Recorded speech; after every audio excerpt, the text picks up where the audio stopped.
Olá! Nosso tema de hoje é sobre mediunidade em ação.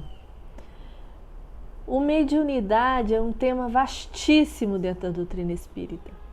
Para aqueles que já estão na caminhada, é um tema que tem muitas áreas a serem abordadas, e para aqueles que estão chegando na doutrina espírita agora, é um dos temas que mais inquietam.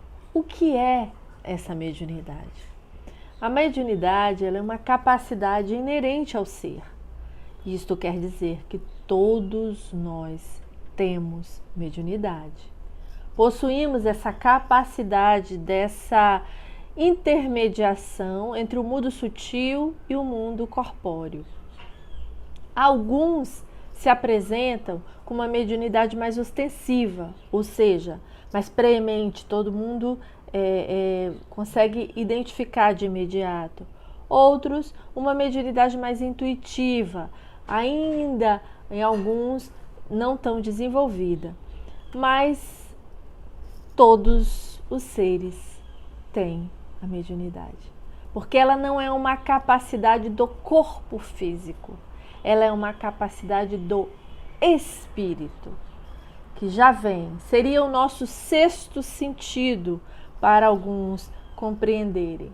O que ocorre é que o corpo físico empresta, essa é uma palavra de um autor que no momento não me recordo, mas que eu achei muito linda, se não me engano, Manuel Filomeno de Miranda, quando diz assim: o corpo físico empresta as células para que a mediunidade se faça presente. Isso é muito maravilhoso.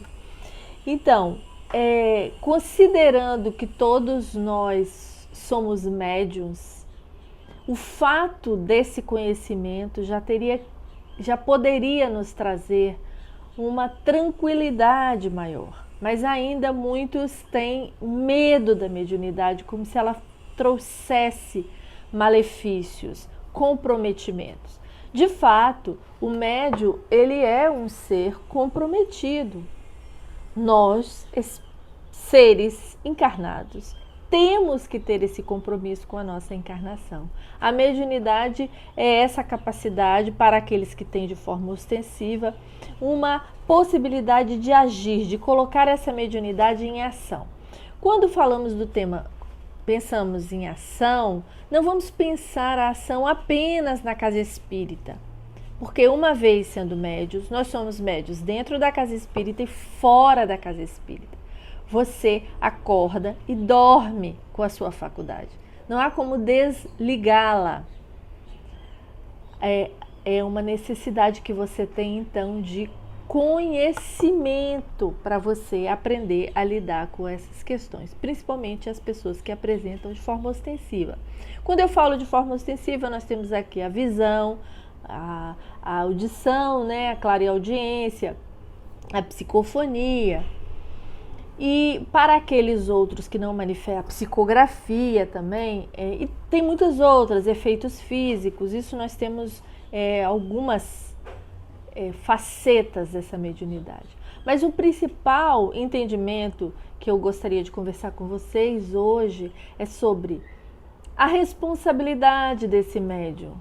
Esse médium, ou seja, a responsabilidade de todos os indivíduos, é a responsabilidade de conhecer, de se aprofundar, de fazer aquilo que Kardec nos solicitou, instruir-vos.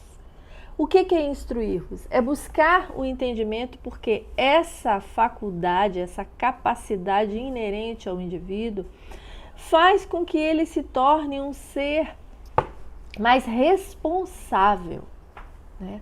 Então se a gente fosse pegar aqui um histórico e fôssemos ver vários personagens da nossa humanidade, nós poderíamos ver a mediunidade em ação, que pode ser tanto ação para o lado positivo, quanto ação de uma mediunidade descompensada. Eu vou trazer aqui o exemplo de Nabucodonosor. Todos na história lembram dele como o que dizimou várias criancinhas, né? Mas Nabucodonosor era um médium fantástico, de uma mediunidade brilhante, fenomenal. Ele foi instruído, por meio de sua mediunidade, a transformar a Babilônia e fazer da Babilônia desenvolvida, fazer o desenvolvimento da Babilônia. No entanto, a mediunidade dele não era destemperada, era desequilibrada. E ao mesmo passo que ele estava em contato com os espíritos superiores e a ele era revelado formas, tecnologias, formas de fazer planejamentos para o crescimento da Babilônia, da mesma forma que ele se abria, como a mediunidade era descompensada, ele se abria também para a influência negativa.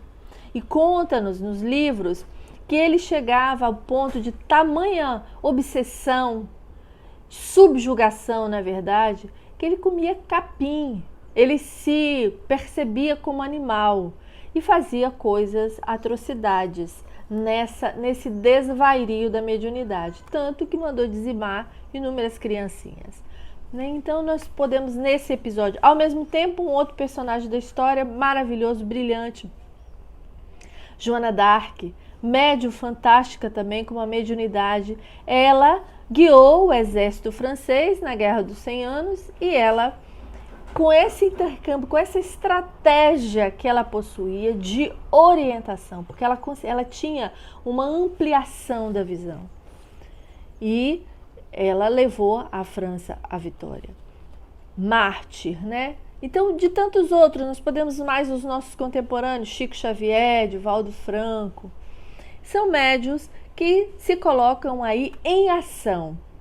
Mas o recado que precisa ficar nessa conversa sobre mediunidade em ação é que, independente se a minha mediunidade é ostensiva ou intuitiva, eu tenho essa capacidade dentro de mim e eu preciso me colocar à disposição para essa minha melhora. Há aqueles que recusam a mediunidade de qualquer forma, não querem essa característica. E aí, uma palestrante, uma certa feita, recebeu no atendimento fraterno lá na Sociedade Espírita de Pernambuco, no atendimento fraterno, e aí chegou uma mulher dizendo assim: olha, eu não gostaria mais de ter mediunidade, não quero ver mais espíritos, não quero falar com ninguém, não quero conversar com mortos. Tira isso de mim. Aí ela deu o exemplo. Senhora, vamos supor que a senhora tivesse catarata nos olhos, fosse ao oftalmologista. A senhora diria para ele: arranque meus olhos? Aí ela disse: lógico que não. Então é assim com a mediunidade, a gente não pode arrancar. Ela está inerente na senhora. Mas o que ocorre? Quando a gente não a desenvolve no sentido do conhecimento, da orientação, ela vai ficando diminuta em nosso ser. Ela vai deixando de ter essa frequência. Óbvio que nós teremos consequência. Aqueles que assumem a sua mediunidade e colocam ela em ação, ou seja, seu dia a dia é um dia voltado, reconhecendo que é um ser, que tem ligações, que pode sentir a presença dos espíritos, que entre o mundo corpóreo e o mundo sutil é questão apenas de formas diferenciadas de apresentação, mas não existe essa barreira intransponível porque nós temos veículo para essa comunicação. Da mesma forma que a gente assume a nossa mediunidade, nós temos consequências disso, sim. Somos os primeiros assediados pelos espíritos menos esclarecidos, somos os primeiros a receber no corpo físico, né, o chacoalho energético, a quantidade energética desse intercâmbio, mas também nós somos os primeiros a acolher em nossos corações a espiritualidade superior. Então, existem aqueles que não querem a mediunidade, ou seja, não vão estudar, não vão se instruir, eles também terão consequências, porque viemos com essa capacidade para o nosso reajuste, o nosso ajuste enquanto seres espirituais. Aqueles que teimam ainda, eles podem, então, pagar o preço dessas turbulências mentais. Hoje já se sabe que muitos desequilíbrios, compreendidos apenas como desequilíbrios psíquicos, eles são fundados em mediunidade não trabalhada. Muitos que sofrem, né, de adoecimento mental foram diagnosticados equivocadamente, quando na verdade não se tratava apenas de um processo mediúnico. Então, a falta do conhecimento, ainda esse ranço de que o espiritismo não é de Deus, atrapalha até mesmo a melhora individual. Então, meus irmãos, mediunidade em ação é a nossa própria vida. O ser é um ser, nós somos seres espirituais, nós somos seres de mediunidade. Portanto, nossa mediunidade é ação a cada momento da nossa vida. Seja por meio da oração, quando você eleva seu pensamento e agradece, seja por meio da ação bondosa que você faz, ou na sua sensibilidade de escutar os bons espíritos, ou mesmo na sua ação na vida cotidiana de colaborar no progresso, que será sempre seu em primeira mão e do coletivo. Muita paz a todos.